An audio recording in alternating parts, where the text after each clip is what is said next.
আসসালামু আলাইকুম রহমতুল্লাহি অবরকাতুহু। সম্মানিত দর্শক, আমাদের স্বপ্নের রাজপুরুষ, আমরা যাকে মাথায় করে রাখার জন্য বহু বছর ধরে সংগ্রাম করেছি। দেশের প্রধানতম রাজনৈতিক শক্তি আওয়ামী লীগ যতবার তাকে অপমান করার চেষ্টা করেছে, যতবার তাকে ছোট করার চেষ্টা করেছে, আমরা এই বাঙালি জাতি সম্মিলিতভাবে তাকে মাথায় তুলে এমনভাবে নেচেছি, এমনভাবে কেঁদেছি এবং আমরা আশা করেছি যে এই মহান এবং মহৎ মানুষটি যদি আমাদের রাষ্ট্র ক্ষমতার শীর্ষ পর্যায়ে আসেন, তার হাতে যদি রাষ্ট্র ক্ষমতা আসে, আমরা নিঃসন্দেহে বাংলাদেশ একটা বিরাট সম্মান এবং মর্যাদার জায়গায় চলে আসব। প্রকৃতির যে লীলা খেলা, সেই লীলা খেলায় আপাত দৃষ্টিতে মনে হচ্ছে আল্লাহ আমাদের দোয়া কবুল করেছেন। শেখ হাসিনা চলে গেছে, আওয়ামী লীগ চলে গেছে, আর সেই জায়গাটিতে বিশ্ব মানব ডক্টর মোহাম্মদ ইউনূস ক্ষমতায় বসেছেন। 18 কোটি মানুষের এই ক্ষুদ্র দেশটি বহু বছর ধরে পৃথিবীর তুচ্ছ এবং তাচ্ছিল্যের বিষয় ছিল। এটিকে বলা হতো বটমলেট বাস্কেট, এটিকে বলা হতো বোকাদের দেশ, মুনজালা। কিন্তু গত 15টি বছরে শেখ হাসিনার নানা রকম দুর্নাম বদনামের পরেও এমন কতগুলো বিষয়ে আওয়ামী লীগ সরকার সফলতা অর্জন করেছিল, যে সফলতার কারণে সারা দুনিয়াতে যে র্যাঙ্কিং গত 15টি বছরে কতগুলো বিশেষ ক্ষেত্রে, সেই র্যাঙ্কিংয়ে বাংলাদেশ এমন একটা মর্যাদার পর্যায়ে চলে গিয়েছিল যেটি এই মুহূর্তে সে একেবারে ধপাস করে পতিত হয়েছে। যেমন আমাদের শিক্ষার হার, তারপর গর্ভবতী মায়েদের পরিচর্যা, তারপরে নতুন যে শিশুরা জন্মগ্রহণ করে, নিউবর্ন বেবি, এরপর প্রান্তিক পর্যায়ে জনগণের মধ্যে যে স্বাস্থ্য সেবা পৌঁছে দেওয়ার যে পরিকল্পনা শেখ হাসিনা নিয়েছিলেন কমিউনিটি ক্লিনিকের মাধ্যমে, এই পুরো বিষয়টি জাতিসংঘের যে ইন্ডেক্সগুলো রয়েছে, সেই ইন্ডেক্সে রীতিমতো সাড়া ফেলেছিল। এর বাইরে এদেশের জিডিপি, এদেশের অর্থনৈতিক উন্নয়ন এবং ব্যবসা বাণিজ্য থেকে শুরু করে গ্লোবাল যে কানেক্টিভিটি, সেই কানেক্টিভিটির যে জায়গাটিতে গত 15টি বছরে আমরা চলে গিয়েছিলাম, তার ফলে আমেরিকা, ইংল্যান্ড, ফ্রান্স, ভারত থেকে শুরু করে বিশ্বের সকল পরাশক্তি বাংলাদেশের সঙ্গে ব্যবসা করার জন্য, বাংলাদেশের পণ্য নেওয়ার জন্য, বাংলাদেশে বিনিয়োগ করার জন্য তাদের মধ্যে যে আগ্রহ ছিল, এবং সেই আগ্রহের কারণে বিস্ময়করভাবে গত 10 বছরের মধ্যে এরকম গ্রোথ আর কোনো দেশের হয়নি, যেটি একটা দেশকে আমরা একেবারে অতি দরিদ্র, হতদরিদ্র, সেই হতদরিদ্র দেশের যে তকমা, সেখান থেকে আমরা বের হয়ে এসে মধ্য আয়ের একটি দেশে পরিণত হওয়ার জন্য জাতিসংঘের যে ধরনের শর্ত দরকার, প্রায় সব শর্ত আমরা পূর্ণ করে ফেলেছিলাম। কিন্তু এই গত 1 বছর, অর্থাৎ ইউনূস সরকারের 10 মাস আর তার আগের 2 মাসের যে আন্দোলন এবং লড়াই এবং সংগ্রাম, এই সংগ্রামের ফলে আমাদের যত উন্নয়নগুলো রয়েছে সেগুলো যে কোন পর্যায়ে পৌঁছে গিয়েছে আমরা এখন বলতে পারবো না। এর কারণ হলো এগুলো নিয়ে দেশের ভিতরে আলোচনা হচ্ছে না, পত্রপত্রিকা আলোচনা হচ্ছে না, আর বিশ্বের যে সকল প্রতিষ্ঠান রয়েছে যারা এই মার্কিংগুলো করে, তারা বাংলাদেশের ব্যাপারে এখন কোনো আগ্রহী তাদের নেই। ফলে বাংলাদেশ কি দুর্ভিক্ষ হবে, নাকি বাংলাদেশে আমেরিকার চাইতেও বেশি গ্রোথ হবে? আমরা কিছুই জানি না। আমরা 2 বছরের মধ্যে, গত 2 বছরের মধ্যে এই যে বর্তমান যে চলমান সময়টি, এই চলমান সময়টিকে এত দুর্বোধ্য, এত উপহাসমূলক, এত অবমাননাকর এবং যাকে বলা হয় এত অনিশ্চয়তার মধ্যে আমরা কাটাচ্ছি, যেটি আমাদের জাতীয় জীবনে আর কখনো আসেনি। এই যে লম্বা ভূমিকা টানলাম, সেটা হলো যে রাজার দোষে রাজ্য নষ্ট, প্রজা কষ্ট পায়। এখন যেখানে শেখ হাসিনা ছিলেন, ঠিক সেই জায়গাটিতেই বিশ্ব মানবকে আমরা বসিয়েছি, মহামানবকে আমরা বসিয়েছি, নোবেল পুরস্কার পাওয়া একজন বিশ্ববিখ্যাত ব্যক্তিকে আমরা বসিয়েছি, যিনি তার জীবনের অভিজ্ঞতা দিয়ে এমন একটা পর্যায়ে পৌঁছে গেছেন, শুধু স্বর্ণ স্বর্ণ স্বর্ণ, হীরক হীরক, diamond diamond diamond, platinum platinum platinum, তার সারা দেহে স্বর্ণ, প্লাটিনাম এবং ডায়মন্ড ছাড়া আর কিছুই নেই।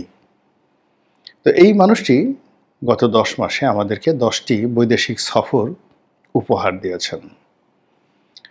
এই 10টি বৈদেশিক সফর এবং এখন 11তম সফর তিনি করছেন। ইংল্যান্ডে তিনি আছেন এবং সেখানে তিনি ইংল্যান্ডের যে রাজা, সে রাজা তাকে সম্মান করবেন, সম্মান জানাবেন, আর সেই সম্মানে তিনি ভূষিত হয়ে বাংলাদেশে আসবেন। আর আমরা লক্ষ লক্ষ মানুষ তাকে দেখার জন্য ছুটে যাব ঢাকা বিমানবন্দরে, যেভাবে তিনি নোবেল পুরস্কার পাওয়ার পর আমরা ছুটে গিয়েছিলাম। তো রাজা তাকে কি পুরস্কার দিচ্ছেন তার আগে বলে নেই, ইংল্যান্ডের যিনি বর্তমান রাজা আছেন, তিনি ইংল্যান্ডের গত 100 বছরের মধ্যে সবচেয়ে অজনপ্রিয় এবং সবচেয়ে অযোগ্য একজন রাজা।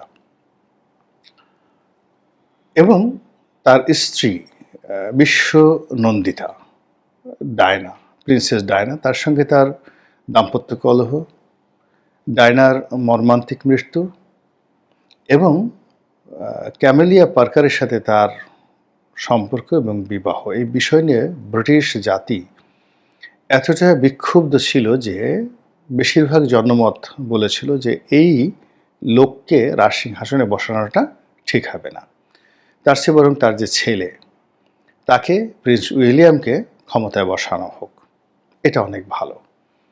কিন্তু রাজনীতির জটিল নিয়মে হয়তো সেটা সম্ভব হয়নি, কিন্তু ব্রিটিশ জনমত এতটা বিক্ষুব্ধ হয়ে পড়েছিল এই চার্লসের ব্যাপারে যে তিনি যেন ক্ষমতায় বসতে না পারেন, এবং সেই কারণে তারা একেবারে রাজতন্ত্রটাই উচ্ছেদ করার জন্য একটা বিশাল আন্দোলন গড়ে তুলেছিল। এবং ওই সময়টাতে ব্রেক্সিট এবং এই রাজতন্ত্র উচ্ছেদ, এই আন্দোলনটা একেবারে এতটা তুঙ্গে পৌঁছে গিয়েছিল যে পরপর বেশ কয়েকজন ব্রিটিশ প্রধানমন্ত্রীকে ক্ষমতা হারাতে হয়। তো এই মিস্টার চার্লস তিনি একটা এনজিও করেন। ইউরোপেও সব রাজনৈতিক দলেরই স্বেচ্ছাসেবকমূলক প্রতিষ্ঠান থাকে, এনজিও থাকেন।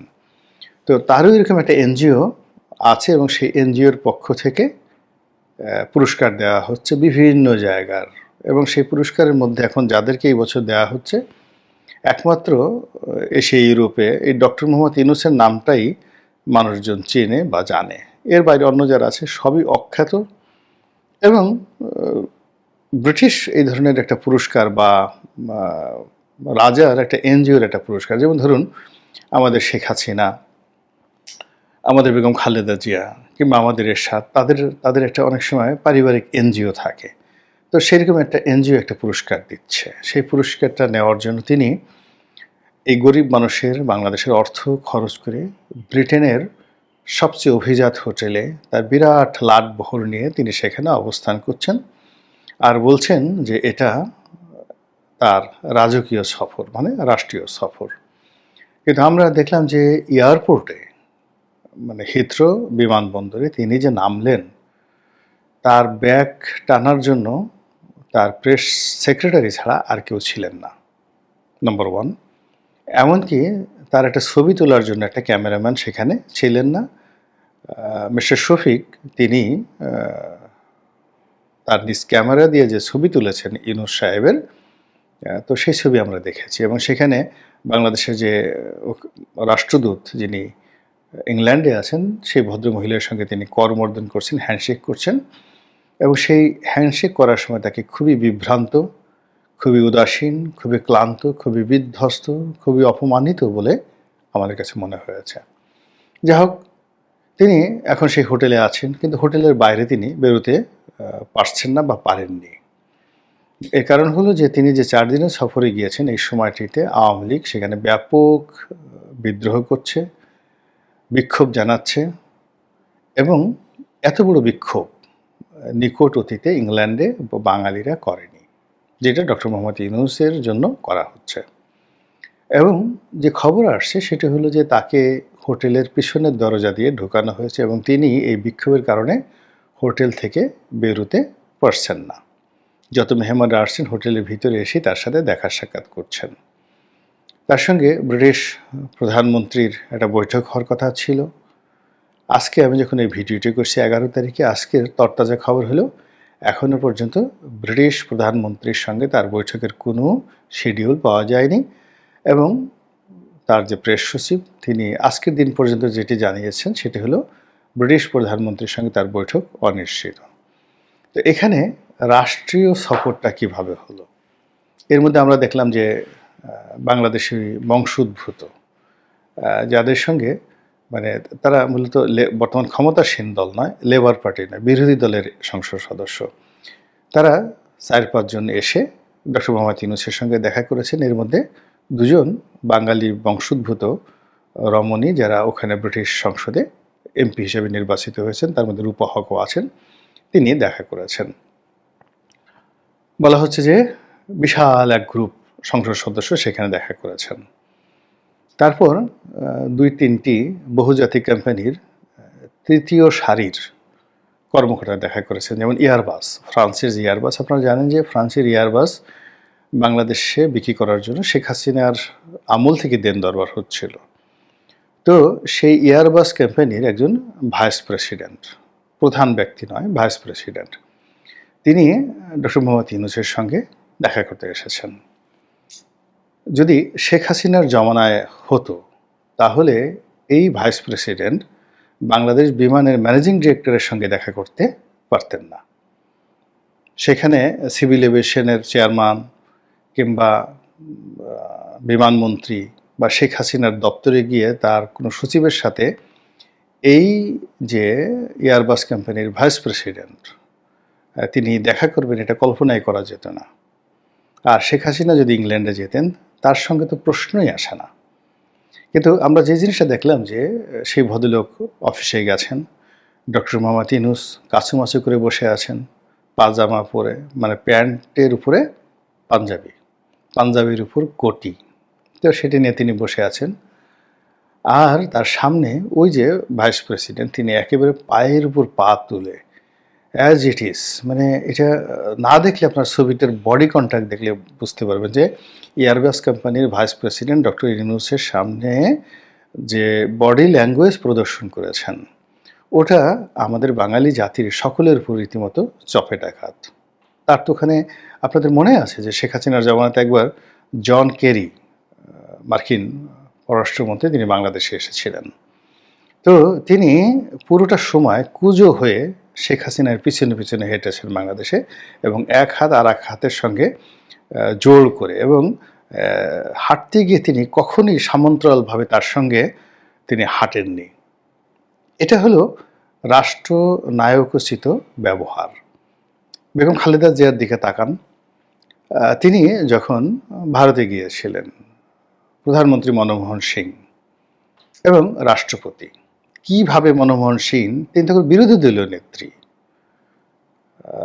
2011 বা 12 সনের দিকে, তো বাংলাদেশের একজন বিরোধী দলীয় নেত্রী তিনি ভারতে গেছেন, আর ভারতের ক্ষমতাসীন প্রধানমন্ত্রী তাকে বিমানবন্দরে রিসিভ করার জন্য এসেছেন। তার সেই যে রাজসিক প্রেজেন্টেশন, তার যে হাঁটা, তার সালাম দেওয়া এবং নেওয়ার মধ্যে যে মাধুর্য, সেইগুলোর সঙ্গে কিংবা এর আগে এরশাদের সাথে জিয়াউর রহমান সাহেবের সঙ্গে আমরা যাদেরকে পেয়েছি, বঙ্গবন্ধুর কথা তো বাদই দিলাম, তো অন্য যাদেরকে পেয়েছি তাদের সঙ্গে এই যে আজকের যে ছবিটি ইংল্যান্ডে আমরা দেখলাম, হোটেলের মধ্যে তিনি কাছুমাছু করে যেভাবে বসে আছেন, এটা মানে আমাদের জন্য রীতিমতো অবমাননাকর।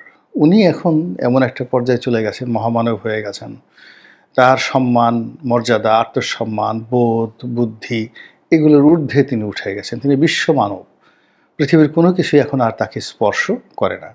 কিন্তু আমরা তো ভেতো বাঙালি।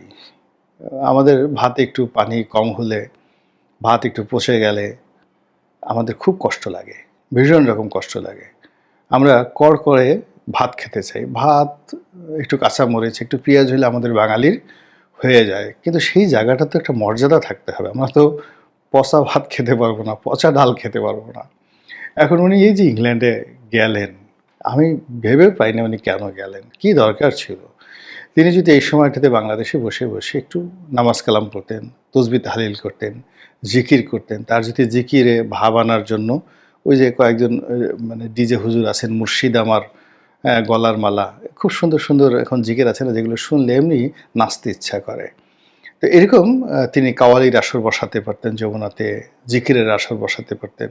বা বাংলাদেশে অনেক আন্তর্জাতিক মানের যাকে বলা হয় কারি রয়েছেন, যারা বিশ্বের বিভিন্ন রাজপ্রাসাদে গিয়ে রাজা বাদশাদের যে মাহফিল হয়, কোরআনের মাহফিল হয়, সেটা আয়াতুল্লাহ রুহুল খামেনি বলেন, মিশরের প্রেসিডেন্ট বলেন, মরক্কোর বাদশাহ বলেন, এই সমস্ত রাজকীয় অনুষ্ঠানে কোরআন তেলাওয়াত শোনাতে যান বাংলাদেশের এরকম অনেক কারি আছেন, বিশ্বনন্দিত। তো তাদেরকে ডেকে এই সময়টিতে তিনি যদি এরকম একটি মাহফিল করতেন এবং বাংলাদেশের যত আলেম ওলামারা আছেন তাদেরকে দাওয়াত করতেন, খাওয়াতেন, এরকম এক একটা মাহফিলে তার যমুনা যে বাসভবন সেটার মধ্যে যে পবিত্রতা আসতো, তা না করে তিনি সেই ইংল্যান্ডে গেছেন। তারপর শেষে আমি এটা বুঝিও না যে এই মানুষগুলো কেন এত ঘন ঘন বিদেশে যায়। প্লেনে যায়, মানুষ মদ খায়, আপনি খান বা না খান, কিন্তু আশেপাশে সে রেড ওয়াইন সার্ভ করছে, তারপর শেষে যা কিছু হচ্ছে ওগুলো আপনাকে দেখতে হবে। আপনি যখন বিদেশে যাবেন সেখানে খাবার দাবারের কোনো হালাল নাই, হারাম নাই, শুয়োরের মাংস থেকে শুরু করে যা কিছু আছে। আর সেখানে ধরেন আমাদের বাংলাদেশে সব কিছুই তো হালাল। তো এই পরিবেশ ছেড়ে কেন মানুষ বিদেশে যায় আমি এটা বুঝতে পারি না। তারপরে যেত ওইভাবে, ধরুন একেবারে ব্রিটিশ প্রধানমন্ত্রী তাকে রিসিভ করার জন্য এসছে, তার সঙ্গে বাইলেটারাল রিলেশন হচ্ছে, যদিও ইংল্যান্ডের সাথে আমাদের এরকম কোনো ব্যবসা বাণিজ্য নেই এই মুহূর্তে। তারপরে যদি রাষ্ট্রীয় পর্যায়ে কোনো ইনভেস্টমেন্ট হতো, তা না করে উনি একটা এনজিওর দাওয়াতে সেখানে গেছেন, গিয়ে যে বিশ্রী একটা পরিবেশে পড়েছেন, যেভাবে তাকে নিয়ে ট্রল হচ্ছে, যেভাবে তাকে গালাগাল করা হচ্ছে, এবং ওখানকার যে কমিউনিটি লিডার তারাও তাকে পাত্তা দিচ্ছেন। আর ইংল্যান্ডের তো যাকে বলা হয় যারা গুরুত্বপূর্ণ ব্যক্তি, তারা উনি কেন আসছেন, কী আসছেন, এটা নিয়ে রীতিমতো ঠাট্টা মশকরা শুরু হয়েছে। ফলে ওনার এই যে লন্ডন সফর, এটি রীতিমতো ওনার যে ইমেজটাকে লণ্ডভণ্ড করে দিয়েছে। এবং ওনার কারণে আমাদের বাংলাদেশের যতটুকু ইমেজ ছিল এই সময়টাতে, সেটাও হুমকির মুখে পড়ে গেছে। আল্লাহ আমাদেরকে হেফাজত করুন, রক্ষা করুন এবং সঠিক লোকের হাতে আল্লাহ রাব্বুল আলামিন আমাদের রাষ্ট্র ক্ষমতা ন্যস্ত করুন। আসসালামু আলাইকুম রহমতুল্লাহি ওয়া বারাকাতুহু।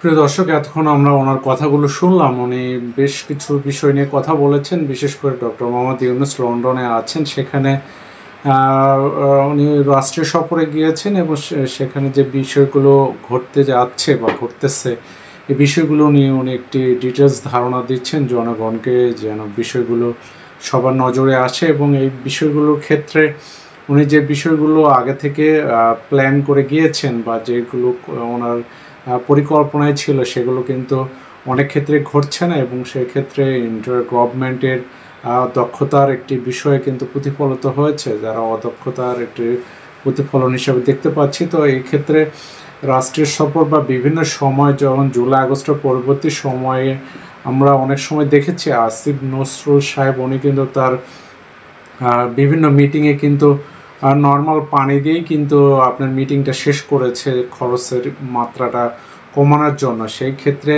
আমরা রাষ্ট্রীয় সফর হিসাবে এটি কতটা যৌক্তিক একটি রাষ্ট্রীয় সফর, এবং সেক্ষেত্রে সেই রকম একটি জুলাই আগস্টের যে মানুষের মেন্টালিটি ছিল বা চিন্তা ভাবনা ছিল, দেশকে ভালোবাসা, দেশের মানুষকে ভালোবাসা এবং দেশের চিন্তা করে যে নিয়ম নীতিগুলো তৈরি করার কথা ছিল ইন্টার গভর্নমেন্ট, এবং মানুষের মধ্যে যে স্পিরিট ছিল ইন্টার গভর্নমেন্টকে সাপোর্ট করার, সেই বিষয়গুলো আসলে কতটুকু ঘটছে, এবং রাজনৈতিক দলগুলো এই ক্ষেত্রে বা ইন্টার গভর্নমেন্টের থেকে কত ভালো দিকগুলো আদায় করে নিতে পারতেছে এবং জনগণ আদায় করে নিতে পারতেছে, এটাই কিন্তু একটি বড় গুরুত্বপূর্ণ বিষয়। এবং ডক্টর মোহাম্মদ ইউনূস তার যে দক্ষতা, এই দক্ষতাটা কাজে লাগিয়ে বাংলাদেশের জনগণ কতটা বেনিফিটেড হচ্ছে, এই বিষয়গুলো কিন্তু গুরুত্বপূর্ণ ইস্যু এখন হয়ে দাঁড়িয়েছে। এবং সেই জায়গা দক্ষতার প্রমাণ যদি উনি দিতে না পারে, এটা কিন্তু বাংলাদেশের মানুষের জন্য যেমন একটি দুর্ভাগ্যের কারণ হবে, পাশাপাশি কিন্তু ভবিষ্যৎ রাজনীতিতে একটি বড় ধরনের ইফেক্ট পড়বে, যেটি হচ্ছে এটি কিন্তু রিকভার করাটা অনেক কঠিন হয়ে যাবে। তো আমাদের সকলের আশা এখনও সময় আছে, যেটি ডক্টর মোহাম্মদ ইউনূস তার দল নিয়ে ইন্টার গভর্নমেন্টটাকে নিয়ে অতি দ্রুতই কিন্তু এই ক্ষেত্রে সমাধানের দিকে কিন্তু এগোতে পারেন। এবং জুলাই আগস্টে যারা নেতৃত্ব দিয়েছেন তাদেরও উচিত হবে এই জিনিসগুলো দ্রুত অ্যাড্রেস করে কোন সমস্যাগুলো দ্রুত সমাধান করা উচিত, এবং ইন্টার গভর্নমেন্টকে দ্রুতই তাগিদ দিয়ে এই বিষয়গুলো করানো উচিত, সেগুলো কিন্তু গুরুত্ব দেওয়া উচিত। কারণ এনসিপি কিন্তু তার দল গঠনের পরবর্তী সময়ে বিভিন্ন সোশ্যাল মিডিয়া তাদের কথাবার্তা বললেও কিন্তু কাজ কিন্তু তারা করতে পারছে না, এবং সেই জায়গা তাদের দক্ষতার প্রমাণটা কিন্তু এখন দিতে হবে। এবং বিশেষ করে বিএনপি যেহেতু বড় রাজনৈতিক একটি দল, সেখানেও মানুষের চাওয়া অনেক। তারা 31 দফার যে বিভিন্ন দফাগুলো দিয়েছে, এই দফাগুলো কিন্তু আমার হয়তো এখনও নজরে পড়েনি, কিন্তু হয়তো বিভিন্নভাবে ওনারা এটি বিভিন্ন জায়গায় আলোচনা করেছেন। কিন্তু এই বিষয়গুলো কিন্তু জনসম্মুখে এমনভাবে প্রচার করে যেন মানুষ তাদের এই বিষয়টি কিন্তু ইজিলি যেন জানতে পারে এবং বুঝতে পারে, এবং তাদের 31 দফার বিষয় লিফলেট করা বা জনসম্মুখে এবং তাদের ফেসবুক পেজে যাতে বিভিন্ন জায়গায় কিন্তু প্রকাশ করাটা এটা গুরুত্বপূর্ণ বিষয় হলে কিন্তু এটি ভালো দিকে এগোবে আর ভবিষ্যতের রাজনীতি।